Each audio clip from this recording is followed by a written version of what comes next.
नमस्कार, जय हिंद।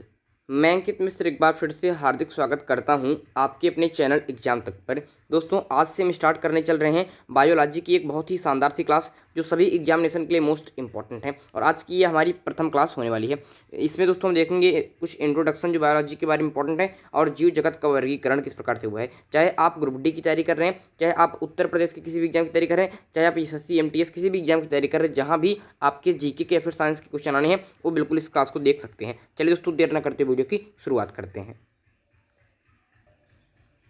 तो यहाँ पर दोस्तों हम आपके जीव विज्ञान को समझने का प्रयास करते हैं। जीव विज्ञान की बात करते हैं तो इसके बाद से ही आपको सिद्ध हो रहा होगा जीव और विज्ञान। बात करते हैं इंग्लिश में तो इसे कहते हैं बायोलॉजी। दोस्तों, ये आपके टू टर्म्स से बना हुआ है, टू टर्म्स में है। पहला है आपका बायो और दूसरा है आपके लॉगस, और ये दोनों मिलकर आपके बायोलॉजी शब्द का निर्माण करते हैं। और इन दोनों टर्म्स का अपना अपना एक अर्थ है। जैसे बायो का अर्थ होता है दोस्तों आपके लिविंग, फिर कह सकते हैं कि लाइफ, तो इसका अर्थ होता है लाइफ। और लॉगॉस का अर्थ होता है टू स्टडी, मतलब का अध्ययन करना, मतलब कि आपके लाइफ के अध्ययन करने को ही जीव विज्ञान कहते हैं। कह सकते हैं कि विज्ञान की वह शाखा जिसके अंतर्गत हम जीवधारियों का अध्ययन करते हैं, जीव विज्ञान कहलाता है। इंग्लिश में कहे तो कहेंगे कि आप दोस्तों कि study of livings called biology. तो आप अब बायोलॉजी से परिचित हो चुके हैं। यहाँ पर दोस्तों आप बात करते हैं किसकी, बात करते हैं बायोलॉजी की। तो बायोलॉजी के जनक कौन है? तो दोस्तों बायोलॉजी के जनक हैं आपके अरस्तु साहब। बायोलॉजी की बात करते हैं तो हमने आपको कहा दिया कि जिसके अंतर्गत हम जीवधारियों का अध्ययन करते हैं। फिर जो आपका बायोलॉजी होता है इसको आपके टू पार्टों में डिवाइड कर दिया जाता है। इसमें एक होता है दोस्तों आपके जूलॉजी, जिसे कहते हैं जंतु विज्ञान, और एक होता है दोस्तों आपके बॉटनी, जिसे हम कहते हैं वनस्पति विज्ञान। जूलॉजी के अंतर्गत हम एनिमल्स का अध्ययन करते हैं और आपके बॉटनी के अंतर्गत हम प्लांट्स का अध्ययन करते हैं। इतनी बात आपको पता होना चाहिए। इसके अलावा दोस्तों आपको ये भी थोड़ा चीज़ पता होना चाहिए जो मैं आपको यहाँ पर बता दे रहा हूँ कि आपकी जो जूलॉजी है इसके जनक भी आपके अरस्तु साहब ही हैं। और जो यहाँ पर बॉटनी है इसके जनक कौन है? तो बॉटनी के जनक आपके थियोफ्रेस्टस हैं। कौन है? आपके थियोफ्रेस्टस हैं। तो ऐसे भी सिंपल सा क्वेश्चन भी आपसे पूछ लेता है, इसलिए अभी तक जितनी भी चीज़ें मैंने बताई हैं उसको याद करते आप चलेंगे। बायोलॉजी की बात करते हैं तो एक क्वेश्चन परीक्षा में कई बार से पूछ रहा है, जो आपको याद कर लेना है कि जो ये बायोलॉजी टर्म्स है, जो बायोलॉजी ये शब्द है, इसको किसने दिया था। तो इसके जो टर्म्स हैं ये शब्द है, इसको किसने दिया था? तो याद रखेंगे दोस्तों कि लैमार्क एवं ट्रेविरेनस नामक वैज्ञानिक ने, एक वैज्ञानिक थे आपके लैमार्क जो आपके फ्रांस से थे, और एक थे ट्रेविरेनस जो जर्मनी के थे, ट्रेविरेनस। इन दोनों ने ही आपके बायोलॉजी शब्द दिया था। इस बात को याद रखेंगे। जनक तो है अरस्तु, लेकिन शब्द किसने दिया था? तो शब्द दिया था लैमार्क एवं ट्रेविरेनस ने। और बायोलॉजी क्या है? तो आपके जीवधारियों का अध्ययन ही बायोलॉजी कहलाता है। ठीक है, समझ गए? जूलॉजी क्या है ये भी समझ गए, और आपकी बॉटनी क्या है ये भी चीज़ आपके समझ में अब आ गई होगी। आगे चलते हैं दोस्तों। अब यहाँ पर हम थोड़ी सी बात करते हैं जीव विज्ञान की कुछ शाखाएं हैं जो आपको याद करना है, जो मैं आपको बता दूंगा कि जीव विज्ञान की शाखाएं, मतलब कि किस शाखा के अंतर्गत हम किसका अध्ययन करते हैं। चलिए इसको बता देते हैं, और अपने नोटबुक में जो भी चीज़ें हम आपको लिखा रहे हैं उसको नोट करते चलेंगे। और ये क्लासें आपकी लगातार आती रहेंगी, इसलिए इसकी जितनी भी क्लासें आएंगी उसको आपको छोड़ना बिल्कुल भी नहीं है। पहली दोस्तों जीव विज्ञान की शाखा है आपकी एपीकल्चर। क्या है दोस्तों? आपका एपीकल्चर। तो एपीकल्चर जो शाखा है इसके अंतर्गत हम किसका अध्ययन करते हैं? इसके अंतर्गत हम मधुमक्खी पालन का अध्ययन करते हैं। किसका अध्ययन करते हैं आपके? तो इसके अंतर्गत हम मधुमक्खी पालन का अध्ययन करते हैं। मधुमक्खी पालन का अध्ययन करते हैं। दूसरा दोस्तों आपका है सेरीकल्चर। और सेरीकल्चर जो विज्ञान की शाखा है इसके अंतर्गत हम रेशम कीट पालन का अध्ययन करते हैं। जो रेशम कीट है इसका जो पालन होता है उसका अध्ययन करते हैं। रेशम कीट पालन का अध्ययन किसके अंतर्गत? आपके सेरीकल्चर के अंतर्गत। इसके बाद दोस्तों आप क्या रखेंगे? इसके बाद आप याद रखेंगे ऑर्निथोलॉजी। ऑर्निथोलॉजी तो ये भी एक शाखा है जिसके अंतर्गत किसका अध्ययन करते हैं? तो आपको याद होना चाहिए कि ऑर्निथोलॉजी के अंतर्गत हम पक्षियों का अध्ययन करते हैं। जो पक्षियों का अध्ययन होता है यह एक विज्ञान की शाखा है जिसे कहते हैं आपके ऑर्निथोलॉजी, पक्षियों का अध्ययन। ये सब आपसे एक नंबर के क्वेश्चन में डायरेक्टली आपसे पूछ ले जाएंगे कि ऑर्निथोलॉजी के अंतर्गत हम किसका अध्ययन करते हैं। आपके ऑप्शन में 4 रहेगा, मधुमक्खी पालन का अध्ययन, रेशम कीट पालन का अध्ययन, पक्षियों का अध्ययन या फिर फूलों की खेती। तो कहेंगे कि पक्षियों का अध्ययन। आगे बढ़ते हैं दोस्तों, आगे बढ़ते हैं कि जो एक आपका विज्ञान की शाखा जिसे कहते हैं एंथोलॉजी। जीव विज्ञान की एक शाखा है जिसका नाम है आपके एंथोलॉजी। और जो एंथोलॉजी है इसके अंतर्गत हम किसका अध्ययन करते हैं, तो एंथोलॉजी के अंतर्गत हम पुष्पों का अध्ययन करते हैं, पुष्पों का अध्ययन करते हैं। 10 मैं आपको बता दे रहा हूँ, उसके अलावा बस 10 ही आपके ज़्यादा पूछ जाते हैं। तो एक हो गया एपीकल्चर, एक हो गया सेरीकल्चर, एक हो गया ऑर्निथोलॉजी, एक हो गया एंथोलॉजी। आगे चलते हैं दोस्तों पाँचवें की तरफ। पाँचवें यहाँ पर क्या होता है दोस्तों, पाँचवें की तरफ हम चलते हैं और पढ़ते हैं फ्लोरीकल्चर। फ्लोरीकल्चर, तो फ्लोरीकल्चर के अंतर्गत दोस्तों हम फूलों की खेती का अध्ययन करते हैं। किसका अध्ययन करते हैं, जो फूलों की खेती होती है, फूलों की खेती का अध्ययन होता है। यहाँ पर आप जानते हैं कि फूलों को इंग्लिश में फ्लावर कहते हैं, तो इस प्रकार से इसको याद कर सकते हैं, फ्लोरी मतलब फ्लावर से रिलेट करके याद कर सकते हैं। ठीक है, आगे याद करते हैं दोस्तों। अगला आपका हो जाता है सौरोलॉजी। सौरोलॉजी, सौरोलॉजी इसके अंतर्गत हम किसका अध्ययन करते हैं, तो बिल्कुल सही है कि इसके अंतर्गत हम छिपकलियों का अध्ययन करते हैं, छिपकलियों का अध्ययन करते हैं। लिजार्ड जिसको इंग्लिश में कहते हैं, छिपकलियों का अध्ययन करते हैं, याद रखिएगा। इसके बाद दोस्तों क्या करते हैं, आपके सातवें की तरफ चलते हैं। कुल हमको आपको 10 को बताना है क्योंकि 10 ही आपके लिए इंपॉर्टेंट पूछ जाते हैं। इसके बाद दोस्तों एक होता है आपका पोमोलॉजी। पोमोलॉजी की बात याद करते हैं तो इसको ट्रिक से याद कर सकते हैं कि आपके एक आप फल सुना होगा आपने अनार, और अनार को इंग्लिश में कहते हैं पोमोग्रेनेट। तो यहाँ पर पोमो है तो अनार एक फल है, इसी के लिए कह सकते हैं कि पोमोलॉजी के अंतर्गत हम फलों का अध्ययन करते हैं। ऐसे आप ट्रिक से याद कर सकते हैं, फलों का अध्ययन करते हैं। आगे बढ़ते दोस्तों आठवें की तरफ, और आठवां हम सब क्या पढ़ेंगे, आठवां हम सब पढ़ेंगे आपके कि पीसी कल्चर। और पीसी कल्चर के अंतर्गत दोस्तों मत्स्य पालन का अध्ययन किया जाता है, मत्स्य पालन का अध्ययन किया जाता है, मत्स्य पालन का अध्ययन किया जाता है। नौवीं की तरफ चलते हैं, बहुत ज़्यादा इंपॉर्टेंट पॉइंट बता रहा हूँ। एक है आपका एंटोमोलॉजी। एंटोमोलॉजी, तो जो एंटोमोलॉजी है, जो आपके एंटोमोलॉजी है, इसके अंतर्गत हम कीटों का अध्ययन करते हैं। आंट मतलब दोस्तों चींटी होता है, चींटी पर कीट होती है, तो इस प्रकार से एंटो से आंट रिलेट कर सकते हैं और याद कर सकते हैं कि कीटों का अध्ययन क्या कहलाता है, आपके एंटोमोलॉजी कहलाता है। आगे चलते हैं दोस्तों आपके 10वें की तरफ। वैसे दोस्तों हैं तो कई सारे, लेकिन जो सबसे ज़्यादा पूछे गए हैं, परीक्षा में बार बार पूछे गए हैं, वही मैं आपको बता रहा हूँ। एक है दोस्तों आपके हॉर्टिकल्चर। हॉर्टिकल्चर, और उसमें जो आपका हॉर्टिकल्चर होता है, इसके अंतर्गत हम उद्यान विज्ञान का अध्ययन करते हैं। जो उद्यान लगाए जाते हैं, उद्यान, उसका अध्ययन हम किसके अंतर्गत करते हैं, हॉर्टिकल्चर के अध्ययन कर इसके अंतर्गत अध्ययन करते हैं। तो जीव विज्ञान की जो 10 शाखाएं जिसके अंतर्गत हम जिसका अध्ययन करते हैं उसको हमने आपको नोट करा दिया है, इसको नोट कर लीजिएगा। और दो यहाँ पर दोस्तों ये बायोलॉजी की जो क्लास आपकी चल रही है, ये क्लास आपके लिए बहुत ज़्यादा इंपॉर्टेंट होने वाली है। आज की क्लास में हम आपके बेसिक इंट्रोडक्शन के साथ कुछ शाखाएं पढ़ रहे हैं और हम पढ़ेंगे कि जीवधारियों का किस प्रकार से वर्गीकरण हुआ है। इसके बाद वाले क्लास में हम आपकी सेल पर अध्ययन करेंगे। तो इस प्रकार से पूरी बायोलॉजी कंप्लीट कराऊंगा, क्योंकि बहुत सारे लोगों के डिमांड थे। हमने पूछा था आप लोगों से ग्रुप डी का, जब हमने एक बार कराया था कि कौन सी क्लास चलाई जाए, तो आप लोगों ने कहा था सर बायोलॉजी चलाई, इसलिए हमने बायोलॉजी क्लास स्टार्ट कर दी है। जो हमारे सीएचएस के विद्यार्थी हैं सेंट्रल हिंदू स्कूल के, वो भी इस क्लास को देख सकते हैं, क्योंकि आपके पेपर में भी बायोलॉजी क्वेश्चन आते हैं और लगभग इसी प्रकार से आपके पेपर में आते हैं, तो इसलिए आपके लिए भी ये क्लास बहुत ज़्यादा इंपॉर्टेंट है। आगे बढ़ते हैं दोस्तों, समय व्यर्थ न करते हुए हम अपने अगले टॉपिक की तरफ चलते हैं, जिसका नाम है जीवधारियों का आपके वर्गीकरण। तो चलिए देखते हैं कि जीवधारियों का वर्गीकरण। नोट कर लीजिए, अपने नोटबुक में हेडिंग डालिए कि जीवधारियों का वर्गीकरण। दोस्तों जीवधारी की जब बात करते हैं, जितने भी जीव हैं उनका वर्गीकरण किया गया, उनका एक क्लासिफिकेशन, एक ग्रुप बनाया गया कि इस ग्रुप में इस प्रकार के लोग रहेंगे। ठीक है, इसलिए इसे कहते हैं आपके जीवधारियों का वर्गीकरण। और जीवधारियों की वर्गीकरण की बात करते हैं तो सबसे ज़्यादा इंपॉर्टेंट होता है कि आपके जो कैरोलस लीनियस ने किया था, जो कैरोलस लीनियस ने वर्गीकरण किया था, वो आपके लिए बहुत ज़्यादा इंपॉर्टेंट हो जाता है, क्योंकि कैरोलस लीनियस ने ही आपके इनकी एक पुस्तक थी, कैरोलस लीनियस साहब की एक पुस्तक थी जो परीक्षा में कई बार पूछ जाती है, जिसका नाम है आपके सिस्टीमा नेचरी। सिस्टीमा नेचरी,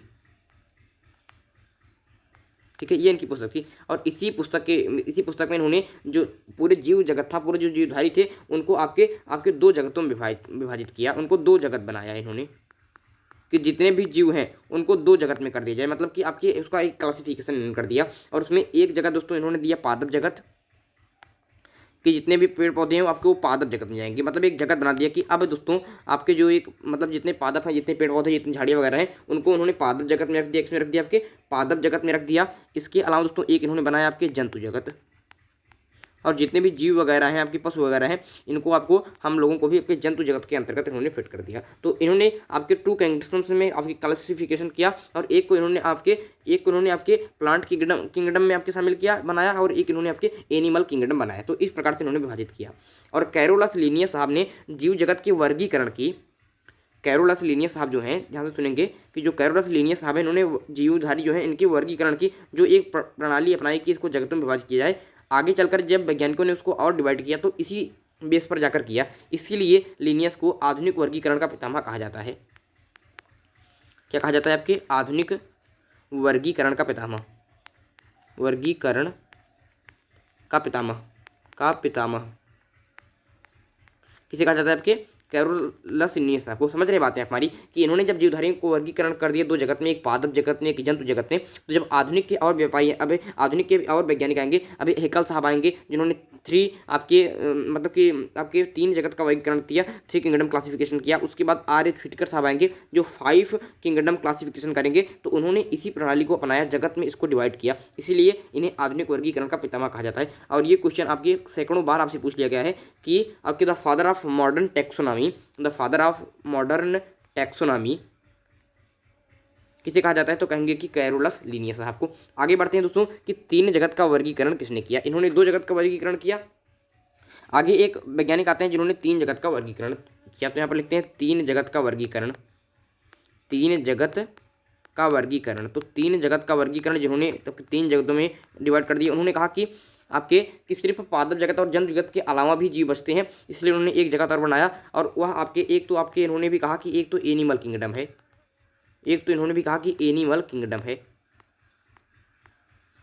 दूसरा इन्होंने कहा कि एक प्लांट किंगडम है, जो आपके लिनियस साहब ने भी कहा था प्लांट किंगडम। इसके अलावा दोस्तों एक नया किंगडम आया जिसे कहते हैं आपके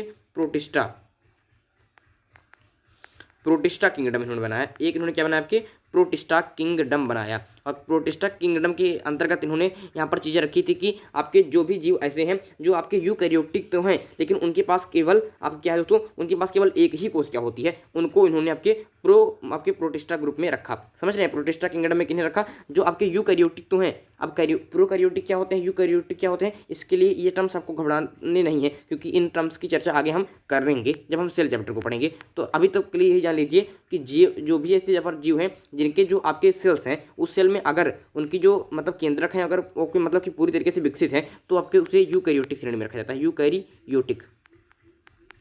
तो ऐसे जीव जो यूकैरियोटिक तो हैं बट एक ही कोशिका उनके अंदर का है, आपके यूनिसेलुलर है, एक कोशिकीय हैं,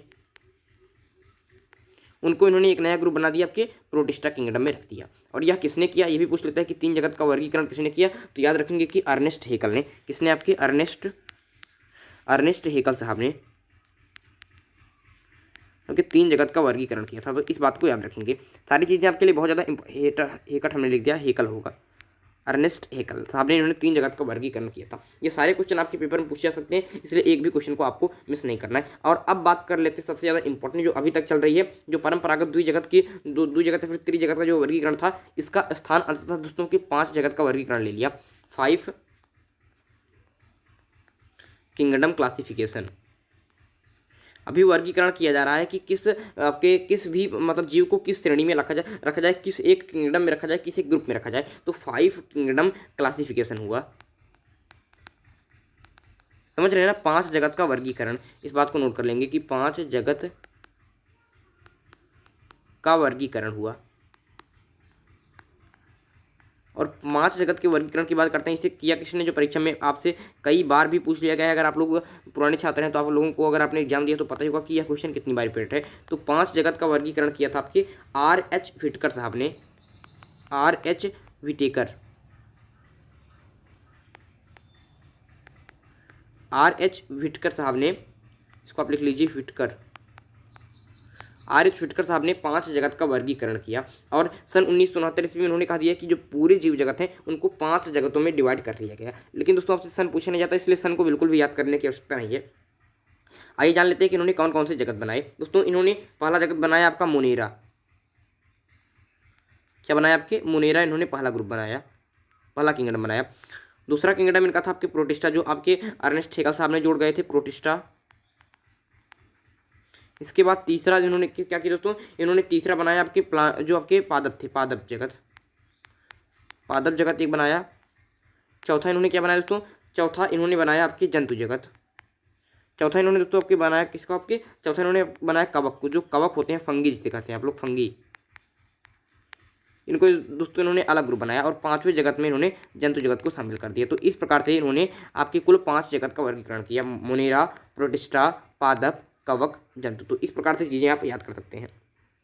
तो प्रोटिस्टा, उसके बाद पादप, उसके बाद जंतु। ये तो अर्नेस्ट हेकल साहब कहा गए थे, इन्होंने आपके मोनेरा एक नया ग्रुप जोड़ा और एक कवक नया ग्रुप जोड़ा। आइए देख लेते हैं कि किस ग्रुप में किस प्रकार के पादपों को रखा गया है, जिनसे क्वेश्चन बार बार पूछ लेता है। और जितनी चीज़ें अभी तक मैं लिखा रहा हूँ उसको आप नोट करते चलेंगे, तभी चीज़ें आपके ज़्यादा समझ में आएंगी। तो यहाँ पर बढ़ते हैं और सबसे पहले हम जानते हैं कि जो मोनेरा किंगडम होता है उसमें कौन से चीज़ें आती हैं और क्या आपके लिए इंपॉर्टेंट है।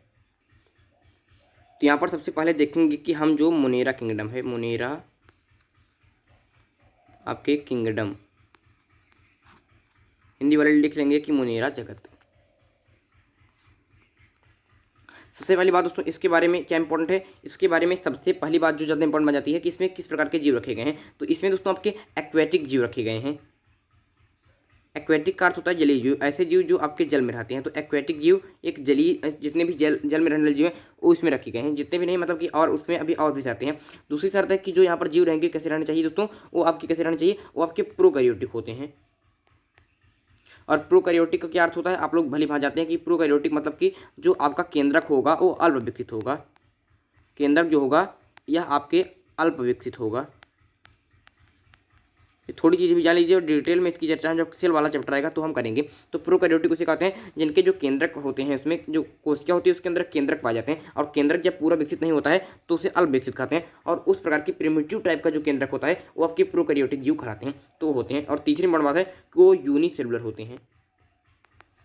यूनिसेलुलर होते हैं जिनके अंतर्गत केवल एक ही कोशिका जिनके शरीर में पाई जाती है। तो इस प्रकार के जीव को मोनेरा किंगडम में रखा गया। कैसे प्रकार के जीव के, जो पहली बात तो जलीय हो, दूसरी बात तो उनका जो केंद्रक हो अल्प विकसित मतलब प्रोकैरियोटिक हो, तीसरी बात के जिनके अंतर्गत केवल आपकी एक ही आपकी कोशिका पाई जाती है। तो आइए कुछ इसके यहाँ पर एग्जाम्पल देख लेते हैं और दो आप एग्जाम्पल जो परीक्षा में बार बार आपसे पूछ लेते हैं और उसको याद कर लीजिए, क्योंकि उससे पूछ सकता है कि आपके जो बैक्टीरिया हैं,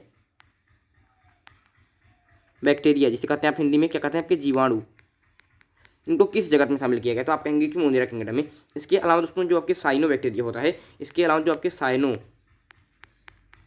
बैक्टीरिया होता है, बैक्टीरिया, साइनो बैक्टीरिया को भी आपके मोनेरा किंगडम में रखा गया है। साइनो बैक्टीरिया को नील हरित शैवाल भी कहते हैं, ब्लू ग्रीन एल्गी, आप लोग जानते होंगे, बहुत ही ज़्यादा इंपॉर्टेंट है। तो इस प्रकार के दो जीवों को आपके मोनेरा किंगडम में रखा गया है। इसके अलावा याद कर सकते हैं जितने भी तंतुमय जीवाणु हैं वो आपके मोनेरा किंगडम में जाते हैं। अगर दो एग्जाम्पल आप याद करके चलेंगे तो आपके लिए इंपॉर्टेंट होगा कि बैक्टीरिया एंड साइनो बैक्टीरिया, और ये आपके जो शर्तें हैं उसको भी याद करके चलेंगे तो आप पहचान सकेंगे। आगे चलते दोस्तों आपका नेक्स्ट आपकी किंगडम, और नेक्स्ट किंगडम क्या है दोस्तों, नेक्स्ट किंगडम है आपका प्रोटिस्टा किंगडम।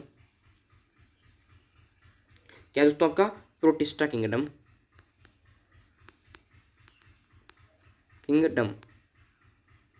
हिंदी में इसको लिख लेंगे प्रोटिस्टा। अब प्रोटिस्टा आपके जो इसमें जो जीव आएंगे उसके लिए क्या क्या शर्तें हैं, मतलब किस प्रकार के जीव इसमें रहते हैं। तो पहली बात यहाँ भी हो जाती है कि सारे आपके एक्वेटिक होते हैं। एक्वेटिक अर्थ होता है कि आप क्या होते हैं कि जल में रहने वाले होते हैं, जलीय। दूसरी इंपॉर्टेंट बात यहाँ पर बन जाती है दोस्तों कि वहाँ पर जो प्रोकैरियोटिक जो होते थे यहाँ पर उसका स्थान यूकैरियोटिक ने लिया, यूकैरियोटिक। यहाँ पर जो जीव आपको देखे जाएंगे इस ग्रुप में वो आपके उनके केंद्रक पूरा विकसित होंगे और यूकैरियोटिक होंगे, जिनके जो आपके न्यूक्लियस होंगे, न्यूक्लियस वो आपके फुल डेवलप्ड होंगे। इसलिए इसको भी आप समझ कर चलेंगे, फुल डेवलप्ड होते हैं जहाँ पर न्यूक्लियस पाए जाते हैं। तो इस बात को यहाँ पर समझ कर चलेंगे, वो होते हैं यूकैरियोटिक, और यूकैरियोटिक जीव ही आपके प्रोटिस्टा ग्रुप में रखे जाते हैं। और तीसरी बात होती है कि ये आपके यूनिसेलुलर होते हैं। ये भी आपके क्या होते हैं दोस्तों, ये भी आपके यूनिसेलुलर ही होते हैं, मतलब ये भी आपके एक कोशिकीय ही होते हैं, एक कोशिकीय ही होते हैं। इनके अंतर्गत भी एक कोशिका पाई जाती है। तो ऐसे जीव जो आपके जल में रहते हों, जो आपके जिनकी केंद्रक फुल विकसित हो, आपके यूकैरियोटिक ग्रुप में हो, और जो इनके अंतर्गत केवल एक सेल पाई जाती है यूनिसेलुलर, उनको आपके प्रोटिस्टा ग्रुप में रखा जाता है। आइए देख लेते हैं कि क्या ऐसे एग्जाम्पल्स हैं जो परीक्षा में बार बार पूछे गए हैं और इस बार भी पूछने के पूरे चांसेस हैं और जिसको आपको तैयार करना है दोस्तों। वो है आपका क्या होता है, वो है आपका प्रोटोजोआ। क्या होता है दोस्तों, आप क्या होता है, वो होता है आपके प्रोटोजोआ। जो प्रोटोजोन्स होते हैं आपके, यहाँ पर मैं हिंदी में भी लिख देता हूँ कि जो प्रोटोजोआ होते हैं, प्रोटोजोआ, इंग्लिश में कहते हैं प्रोटोजोन्स। तो जो प्रोटोजोआ होते हैं इसके अंतर्गत आपके जो जीव आते हैं वो आपके प्रोटिस्टा ग्रुप में रखे जाते हैं। और प्रोटोजोआ भी एक ग्रुप ही टाइप का है और इसमें आपके 4 प्रकार के जीव आते हैं। आइए हम देख लेते हैं कि प्रोटोजोआ में कौन कौन से होते हैं। प्रोटोजोआ एक तो यही आपको यहाँ पर याद करना है। और प्रोटोजोआ के अंतर्गत जो प्लांट पाए जाते हैं उसमें एक है आपका अमीबा है। दूसरा है दोस्तों आपका आपके प्लाज्मोडियम।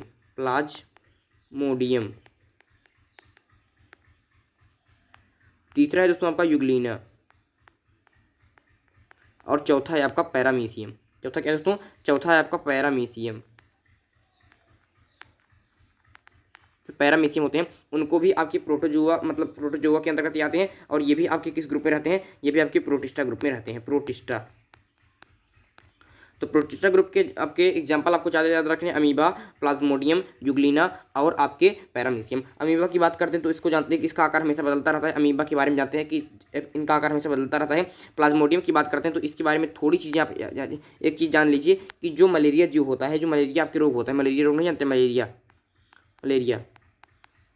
मलेरिया को फैलाने वाला कारक जो होता है प्लाज्मोडियम ही होता है। वही है जो इसका कारक होता है, कारक आपके प्लाज्मोडियम, वो भी आपके प्रोटिस्टा ग्रुप में आता है। यूग्लिना भी आपके प्रोटिस्टा ग्रुप में ही आता है। और जो पैरामीशियम है ये भी आपके किसके ग्रुप में आता है? आपके प्रोटिस्टा ग्रुप में ही आता है। अब यहाँ पर दोस्तों मैं यूग्लिना के बारे में एक बात बता देता हूँ जो बहुत बार परीक्षा में पूछी जाती है कि यह पादप और जंतु के बीच की कड़ी है।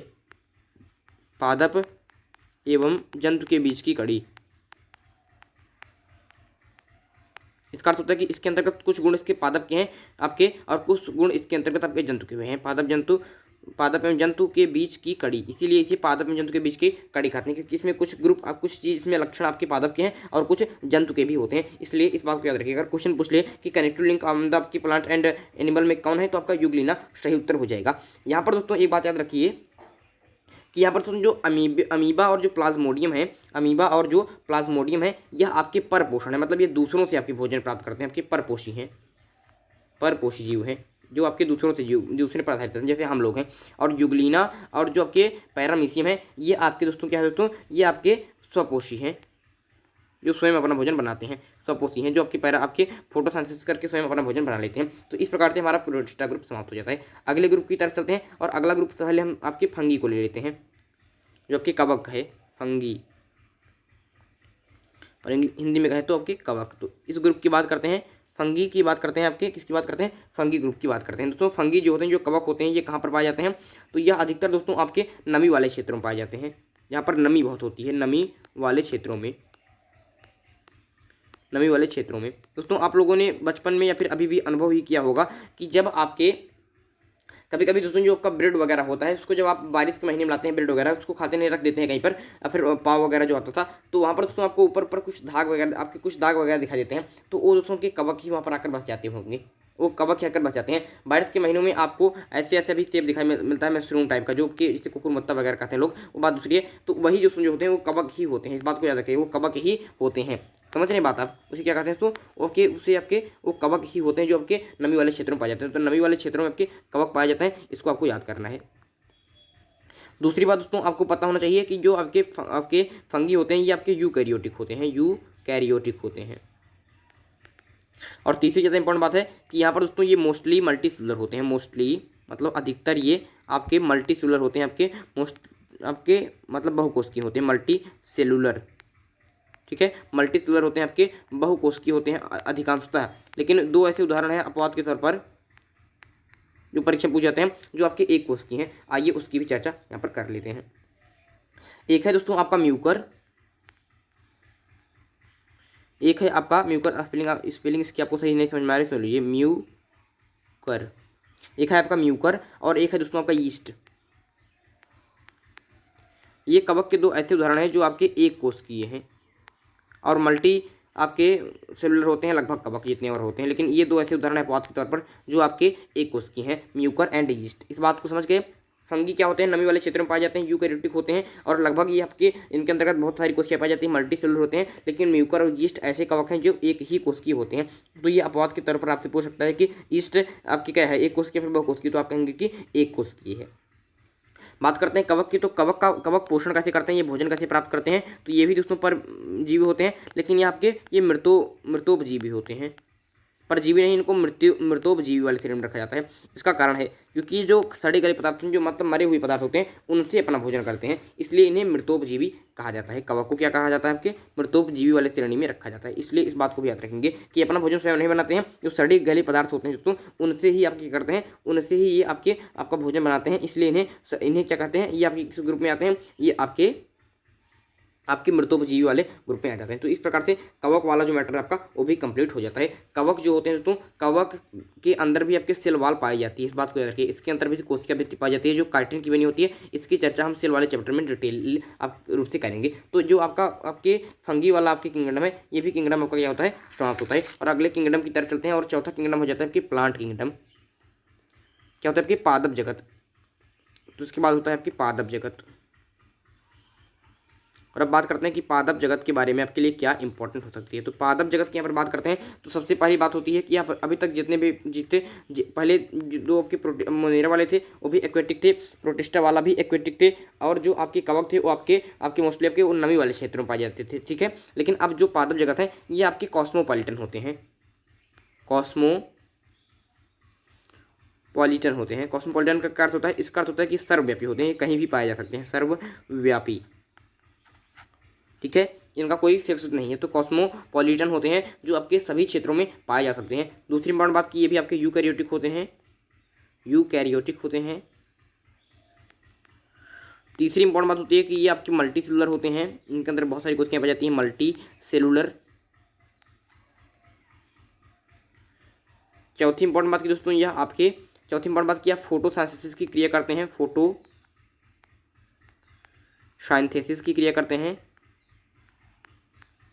और पांचवी इंपॉर्टेंट बात दोस्तों है कि यह दोस्तों आपके ऑटोट्रॉप्स होते हैं, ऑटोट्रॉप्स। इसका क्या अर्थ होता है, इसका अर्थ होता है कि स्वपोषी होते हैं, जो अपना भोजन स्वयं बनाते हैं, क्योंकि ये फोटोसिंथेसिस करते हैं, मतलब कि प्रकाश संश्लेषण करते हैं, प्रकाश संश्लेषण। जब प्रकाश संश्लेषण की क्रिया करके अपना भोजन स्वयं बनाते हैं, इसलिए स्वपोषी होते हैं। मल्टीसेलुलर होते हैं, बहुकोशिकीय होते हैं, यूकैरियोटिक होते हैं, और सर्वव्यापी होते हैं। इसलिए पादप जगत के ये आपके चीज़ें पता होनी चाहिए। और सबसे ज़्यादा अलग जो है जंतु जगत से बनाती है वो है इनके अंतर्गत इनकी कोशिका में आपके सेल वॉल पाया जाता है। क्या पाया जाता है आपके सेल वॉल। सेल वॉल को हिंदी में कहते हैं कोशिका भित्ति। क्या कहते हैं आपकी कोशिका भित्ति, कोशिका भित्ति, इसको अपलोड कर लीजिएगा। अब बात करते हैं दोस्तों पादप जगत की, तो पादप जगत की सेल वॉल परीक्षा में बहुत पूछे थे। जो इसकी सेल वॉल होती है, मैं आपको यहाँ बता देता हूँ, जो सेल वॉल होती है हिंदी में कोशिका भित्ति कहते हैं, कोशिका भित्ति। तो जो कोशिका भित्ति होती है वह किसकी बनी होती है, तो इसके अंतर्गत दोस्तों जो कोशिका भित्ति होती है वह आपके सेलुलोज की बनी होती है, सेलुलोज की बनी होती है। और सेलुलोज दोस्तों एक प्रकार का कार्बोहाइड्रेट होता है, कार्बोहाइड्रेट। तो सेलुलोज एक प्रकार का कार्बोहाइड्रेट होता है, और इसी से निर्मित होता है क्या, आपके सेल वॉल इसी से निर्मित होता है, कोशिका भित्ति इसी से निर्मित होता है। इसलिए इसको क्या याद रखेंगे, इंपॉर्टेंट तरीके से याद रखेंगे। आइए अब दोस्तों किस कोशिका भित्ति की बात करते हैं, तो यह आपके बैक्टीरिया में पाई जाती है, फंगी में पाई जाती है, और आपके एल्गी में पाई जाती है, लेकिन इसको हम कोशिका वाले चैप्टर कंप्लीट करेंगे। अब यहाँ पर दोस्तों बात करते हैं जो आपके एल्गी होते हैं, एल्गी, जिन्हें हम कहते हैं शैवाल। शैवाल को भी आपकी पादप जगत में ही शामिल किया गया है, इसको भी आपकी पादप जगत में ही शामिल किया गया है। इस बात को भी क्या करेंगे, इंपॉर्टेंट तरीके से नोट करेंगे। आइए अब नेक्स्ट की तरफ चलते हैं, आपकी एनिमल किंगडम। और ये किंगडम वाला जो क्लास है यहाँ पर समाप्त करते हैं, एनिमल किंगडम, ये आपका लास्ट है, एनिमल किंगडम। तो एनिमल किंगडम की यहाँ पर दोस्तों बात करते हैं, बहुत ही ज़्यादा इंपॉर्टेंट चीज़ है आपकी एनिमल किंगडम के बारे में। पहली बात तो ये भी कॉस्मोपॉलिटन होते हैं, कॉस्मोपॉलिटन होते हैं, कॉस्मोपॉलिटन होते हैं मतलब सर्वव्यापी होते हैं। सबसे बड़ी बात ये भी है कि ये भी आपके सर्वव्यापी होते हैं, हर स्थान पर पाए जाते हैं। दूसरी इंपॉर्टेंट बात इनके बारे में भी होती है कि ये भी यूकैरियोटिक होते हैं, यूकैरियोटिक होते हैं, इनके भी जो केंद्रक होते हैं सुविकसित होते हैं। तीसरी इंपॉर्टेंट बात की ये भी आपके मल्टी सेलुलर होते हैं, मल्टी सेलुलर होते हैं, इनके अंतर्गत बहुत सारी कोशिकाएं पाई जाती है। और चौथी इंपॉर्टेंट बात यहाँ पर हो जाती है कि इनके अंतर्गत सेल वॉल एब्सेंट होता है, सेल वॉल क्या होता है आपके एब्सेंट होता है, इनके अंतर्गत कोशिका भित्ति आपकी अनुपस्थित होती है, पाई नहीं जाती है। यही अंतर कर जाती है आपके इनकी कोशिका और उनकी कोशिका में। जो पादप की कोशिका होती है उसमें आपके सेल वॉल पाई जाती है, इसमें सेल वॉल नहीं पाई जाती है, कोशिका भित्ति नहीं पाई जाती है। और आपकी पाँचवीं बात है कि ये फोटोसिंथेसिस कंडक्ट नहीं करवाते हैं, प्रकाश संश्लेषण नहीं करते हैं, और इनका जो पोषण होता है ये परजीवी होता है, मतलब दूसरों से ये आपके दूसरों पर आधारित होते हैं आपके पोषण के लिए। तो ये परजीवी पौधे होते हैं। और आपके पादप जो थे वो आपके जो पादप थे वो आपके क्या होते थे, जो पादप थे वो आपके स्वपोषी थे। तो इस प्रकार की चीज़ें होती हैं। 5 किंगडम क्लासिफिकेशन हमने आपको बता दिया है कि किस प्रकार से ये क्लासिफिकेशन है, और एक क्लासिफिकेशन में हमने बताया कि जो भी किंगडम है उनकी क्या क्या विशेषताएँ हो जाती हैं। इसलिए इन सब चीज़ों को याद करके चलेंगे। और जंतु जगत की बात करते हैं तो इसमें इसके उदाहरण मैंने आपको भूल गया बताना, तो सुन लीजिए। जंतु जगत में कौन कौन सी चीज़ कौन कौन से आपके शामिल है, कौन कौन सी चीज़। तो पहली बात यहाँ पर दोस्तों जो आपका हाइड्रा है, हाइड्रा जंतु जगत में ही आपका हाइड्रा भी शामिल है। और इसके अंतर्गत ही दोस्तों आप क्या शामिल है, इसके अंतर ही आपके सरीसृप जो हैं, सरीसृप जो इसके जो होते हैं, जो उभयचर होते हैं, जल एवं थल दोनों रहते हैं उभयचर, वो भी आपके इसके अंतर्गत ही आते हैं। और जो पक्षी वगैरह होते हैं पूरे, वो भी आपके जंतु जगत में ही आते हैं। जो स्तनधारी जीव होते हैं, स्तनधारी जीव होते हैं, वो भी आपके जंतु जगत में ही आते हैं। तो आपके हाइड्रा जो सरीसृप होते हैं, जो जैसे मतलब रेंग कर चलते हैं, जैसे सांप हो गया, जैसे लिजार्ड हो गई, मधुमक्खी लिजार्ड हो गई मतलब कि छिपकली हो गई, जैसे आपके क्रोकोडाइल हो गए, मगरमच्छ हो गए, वैसे आप क्या होते हैं ये आपके सरीसृप वगैरह होते हैं। तो हाइड्रा सरीसृप जो उभयचर होते हैं, जल थल दोनों पाए, जैसे मेढक हो गया, ये सब कहाँ पाए जाते हैं, आपके जंतु जगत में आते हैं। और मछली जो होती है, मछली वो भी आपकी इसी में आती है। इस किस में आती है, आपके जंतु जगत में ही आती है। तो जंतु जगत के भी उदाहरण मैंने आपको बता दिए हैं। अब दोस्तों कल वाली जो क्लास आएगी, आज वाली क्लास में तो हमने बहुत सारी चीज़ें पढ़ ली हैं। कल वाली क्लास में हम पढ़ेंगे कि जो जीवों के नामकरण की द्विनाम पद्धति, जीवों के नामकरण की जो आपके द्विनाम पद्धति है उसके बारे में थोड़ा सा पढ़ेंगे। और थोड़ा सा पढ़ने के बाद ही हम सेल चैप्टर में क्या कर जाएंगे, आपके एंटर कर जाएंगे। तो सेल चैप्टर में हम एंटर कर जाएंगे, इस बात को याद करके चलेंगे। हो सकता है कि मैंने आपको एक आपके 5 से 7 मिनट का ही वीडियो अपलोड करूं, जहां पर आपको जीवों के नामकरण की द्विनाम पद्धति ही सिर्फ बताऊं, क्योंकि सेल वाल का आपका सेल का जो चैप्टर होगा ये आपका एक नया हम तीसरे चैप्टर में खोल सकते हैं। तो ये चीज़ें आपकी होंगी। जो दूसरा क्लास रहेगी उसमें सिर्फ जीवों के नामकरण की द्विनाम पद्धति पढ़ेंगे। और जितनी भी चीज़ें हमने पढ़ी हैं जान लीजिए कि जो दूसरी क्लास आएगी उसमें आपके सिर्फ द्विनाम पद्धति वाला चैप्टर पूरा कंप्लीट करेंगे। और जो भी चीज़ें आज हमने पढ़ी हैं और उस मतलब द्विनाम पद्धति वाले, उससे हम कुछ आपके क्वेश्चन आपको लेकर आएंगे। तो आप क्वेश्चन के लिए भी तैयार रहिए। यहाँ पर आपको जितनी चीज़ें पढ़ाई गई उनसे ही रिलेटेड आपके 15 इंपॉर्टेंट क्वेश्चन आपके लिए लेकर आऊँगा। इसलिए आपको जो भी चीज़ें आपको पढ़ाई जाएंगी उसका टेस्ट वगैरह लिया जाएगा, जिससे कि आपका रिवीजन बना रहे। और इसलिए इस सेशन को लाइक कर लीजिए, सेशन को, और सब्सक्राइब भी कर लीजिए चैनल को, क्योंकि बायोलॉजी की लगातार क्लासें यहाँ पर आपको मिलती रहेंगी। और यहाँ पर दोस्तों अगर आपको यह क्लास अच्छी लगी हो तो वीडियो को लाइक भी कर लीजिएगा, और कमेंट एक छोटा सा कमेंट दे दीजिएगा कि किस प्रकार की चीज़ें हैं, अच्छी क्लास लेके आई है, और कोई दिक्कत है तो वो भी बता दीजिएगा। चलिए दोस्तों आज के लिए आपसे लेते हैं विदा। अगले वीडियो में एक इंपॉर्टेंट टॉपिक के साथ फिर होगी मुलाकात। तब तक के लिए मुझे दीजिए इजाज़त। मैं हूँ अंकित मिश्र और आप देख रहे हैं एग्जाम तक। धन्यवाद।